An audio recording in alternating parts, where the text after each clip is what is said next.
السلام علیکم دوستوں، آج ہم جس بارے میں بات کرنے جا رہے ہیں وہ آپ کے لیے بہت فائدہ مند ثابت ہوگا۔ اسے چائے پینے کے ہمارے لیے بہت سے فائدے ہیں۔ وائٹ ٹی میں پائے جانے والے اینٹی آکسیڈنٹس اینٹی ایجنگ کا کام کرتے ہیں اور بڑھتی عمر کے اثرات کو روکتے ہیں اور کچھ اقسام کے کینسر اور ساتھ ہی ساتھ دل کی بیماریوں سے بھی بچاتے ہیں۔ چائے بہت زیادہ گرم پینے سے غذا کی نالی میں کینسر ہو سکتا ہے، اس لیے چائے کو ٹھنڈا کر کے پینا چاہیے۔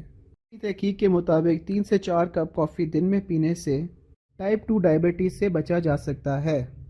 Institute for Scientific Information on Coffee کے سائنسدانوں نے تقریباً 12 لوگوں پہ سروے کیا ہے۔ انسٹیٹیوٹ 1990 میں قائم کی گئی تھی۔ گروپ جس کے ممبرز مشہور کافی برانڈز جس میں لیوازا اینڈ نیسکیفے شامل ہے، بہت ٹائم سے کافی اور صحت کے درمیان تعلق تلاش کر رہے ہیں۔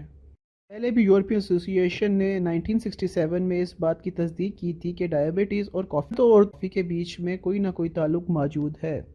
یہ مرد اور عورتوں دونوں پہ ہی اثر کرتی ہے، پر عورتوں پہ اس کا اثر واضح طور پہ نظر آتا ہے۔ ایکسپریسو، لاٹے اینڈ کیپوچینو تمام ہی فائدہ مند ثابت ہوتی ہیں، پر ماہرین کا کہنا ہے کہ اس کو چینی کے بغیر ہی استعمال کرنا چاہیے۔ امید ہے آپ کو آج کی ویڈیو پسند آئی ہوگی۔ کافی کے استعمال سے آپ پہ بھی کچھ اثر ہوا ہے تو اس کے نتائج کا ہمیں کومنٹس میں ضرور لکھیے گا تاکہ اس سے دوسرے لوگوں کو بھی فائدہ ہو سکے۔ امید ہے آپ کو آج کی ویڈیو پسند آئی ہوگی۔ مزید ایسی ویڈیوز دیکھنے کے لیے ہمارے YouTube چینل کو سبسکرائب کیجیے گا۔ شکریہ۔